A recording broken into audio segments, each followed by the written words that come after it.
Never trust the media, especially anything that comes from America. The media will lie to you straight to your face and then go, "We didn't lie to you. We just omitted some truth from the story." Or we didn't get all the facts right. Yeah, because they wanted to tell a story first and then finish it off in the background when nobody's looking. They want to get the first story out because the first story told is typically the first story believed. So the faster they can get a story out, then the truth or the B story, C story, D story, E story, all the way to Z and F story, like the truth comes out later. They just want to get ahead of the story first. They want to tell a story, not the truth, not what happened, not the events, not eyewitness testimony, not from those who were a part of it. No, no, no. They just want to tell a story and then tell you how to feel about that story. They don't care about the truth. They just don't. They're not going to tell you, hey, an event happened, this person was involved, this person was involved, these group of people were the first on the scene, these are the witnesses, let's talk to the witnesses, see what they have, and then get the actual story. No, no, no, can't do that. They got to get ahead of the story because the first story told is typically the first story believed. It's happened time and time and time and time and time and time and time again. It happens too often. So, that being said, a lot of the time when a person in a high position, a high authority figure, says something in the media in an interview, especially one of those longer interviews, the ones that are boring, the ones that are like an hour, hour and a half, hour 45, 2 hours, 3 hours long, right? These interviews, there's 80% of it's fluff filler. Oh, how's your day? I had a good day. Oh, how's the weather? Oh, was it good? And all this BS. Completely useless information. But that last little 20% that's sprinkled in throughout the entire episode are those one little liners that are the Freudian slips, the real person behind the message. Those stories are very crucial to listen to. Let's use Trump, for example. He'll say things like minorities are ruining the world or ruining this country. He never specifies which ones. Yes, he talks about illegal immigrants and people coming in over the border. Ooh, immigration. They're always going to whine about that. They've been whining about it for a long ass time. But the words, the choice of words matter. The minorities are destroying this country. Which minorities? Because technically, out of a country of 330 million people, 3,000 people are considered a minority. What 3,000 people are you talking about? I'm talking about the highest class, the ruling class, the billionaires, the hundreds of billion millionaires. There's 22,000 millionaires, little over, and about 3,000 billionaires. They're a minority.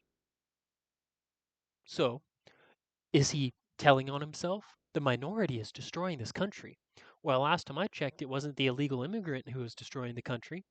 It was the one who owned the megacorps, the ones who were putting the data centers in rural towns, destroying entire ecosystems. That minority is destroying the country. Not the frickin' Joe Schmo Mexican coming over the border just wanting to have better opportunity for his family. Sure, he broke some laws, some borders. Ooh, whoop-de-flippin' do. At the end of the day, that guy did not much wrong. Okay, he broke frickin' customs law. Billionaires do it all the time. So, if the billionaire minorities can break rules that they set, guess what? Rules for thee, but not for me happens all the time. Rules that are set for tax evasion, tax loopholes, tax havens, all these different tax rules and regulations that could attack a billionaire's profits, that could help the people in the society, could, but the working class don't come together just like the billionaires do. No wonder the capitalists are always attacking communist and socialist countries because they're a threat, because communist and socialist countries know how to combine their forces into one direction. Take China, for example. They're not a communist country. They're a free market country that happens to have capitalistic governance. Or communistic governance, my bad. I misspoke. They have a capitalistic society when it comes to the luxuries of the world, and like going to get your coffee. That's a luxury. But taxes or rent and home ownership and food, that is a necessity. That is typically what the Chinese government controls, are the necessities. But when it comes to the luxuries and all the freaking the consumer goods, that's free market. So they are communist on paper, free market in principle, and they actually hold their billionaires accountable. How do they do that? Simple. You break the law, you end your life. Government funded ending of the life for breaking the law. Hmm, that's called incentive. Because giving a billionaire $150 million tax or slap on the wrist saying, bad, don't do that again, and then getting a freaking little cut from that, they're going to get a bad, don't do that again, 30 days community service, $200 million fine on your company. Bad, don't do that, don't do that again. Wagging the finger. And then guess what? Inevitably, that same billionaire either gets smart and finds a loophole and does the same thing over again, but now there's no paper trail. You can't trace it back to him. It still happened. He still did it, still perpetrated it, but there's no paper trail. You can't prove it on paper. So, the minorities are destroying this country. You're absolutely right. But it's not the illegals. It's not. It's not the immigrants. It's the billionaire class. They're a minority. That minority, the billionaires, the ones who control the megacorps, who control Congress, who control politicians, who are in their little private secret guilds and their own little pockets of associations with other billionaires. That minority is destroying the country. Oh, but what's your evidence? Are you an American? Do you have to pay rent and food and taxes to the government? That's my evidence. Exist here in America in 2026. At some frickin' point, you're going to realize who's causing all the problems. And you're right, it's the minorities who are destroying this country. It's not the illegal aliens, it's the ones who are legal, possibly have a dual citizenship with a foreign power.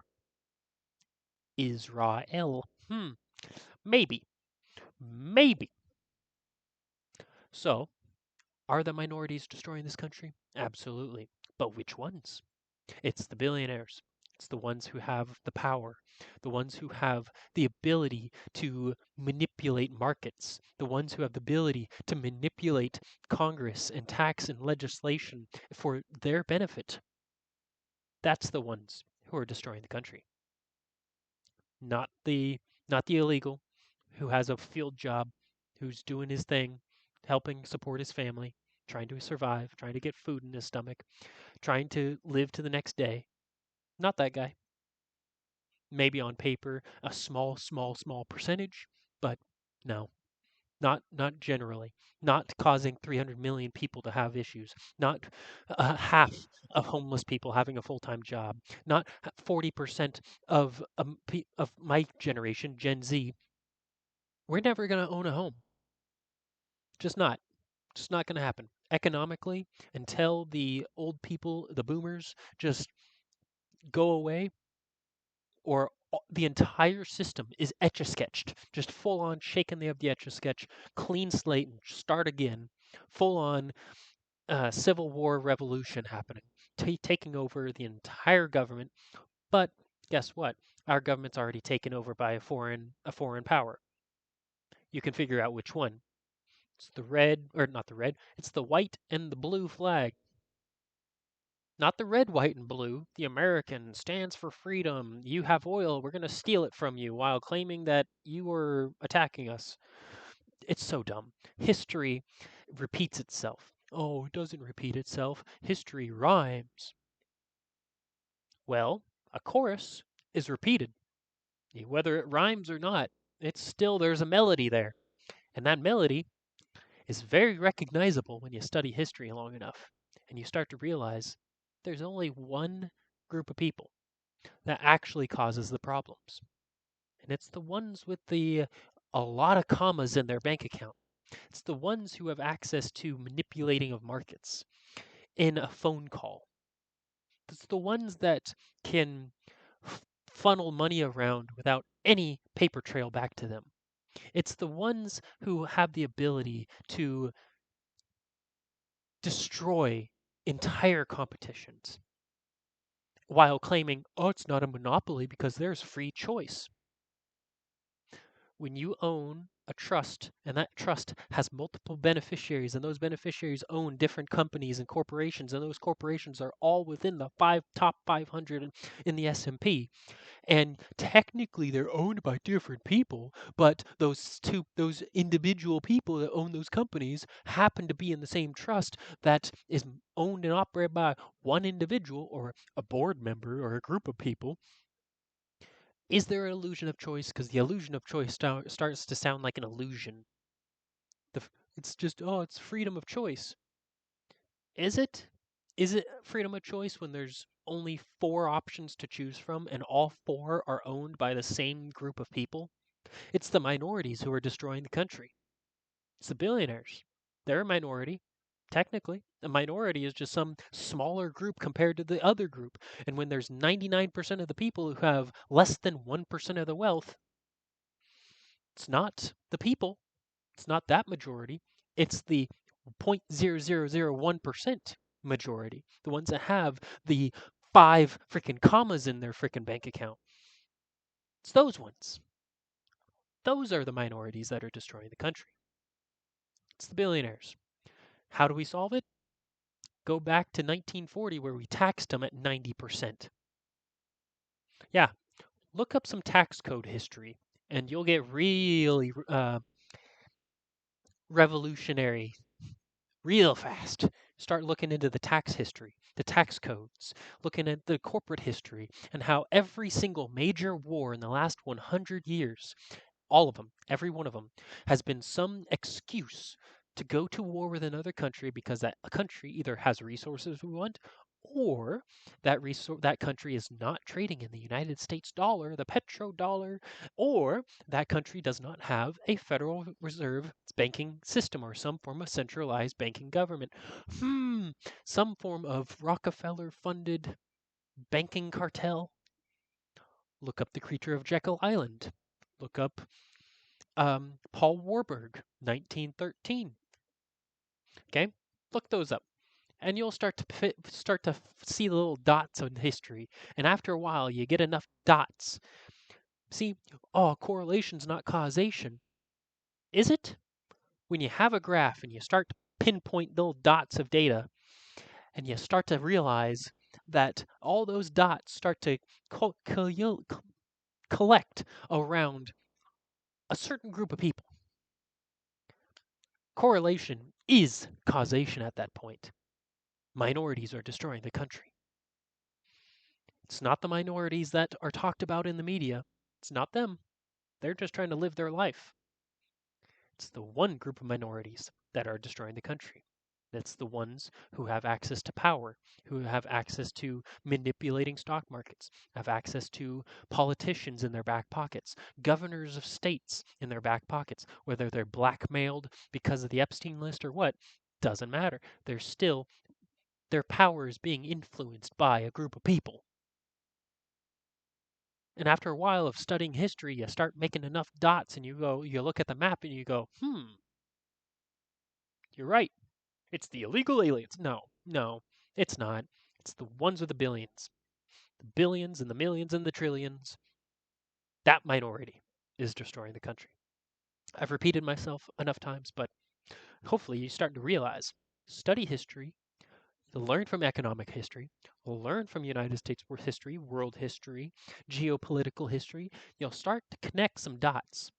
And over time, you get enough dots on your data points and your charts, and you start to look at it and you go, where is the trend line? It's always pointed towards the same group of people every single time. History repeats itself. Thank you for watching. Comment your thoughts below.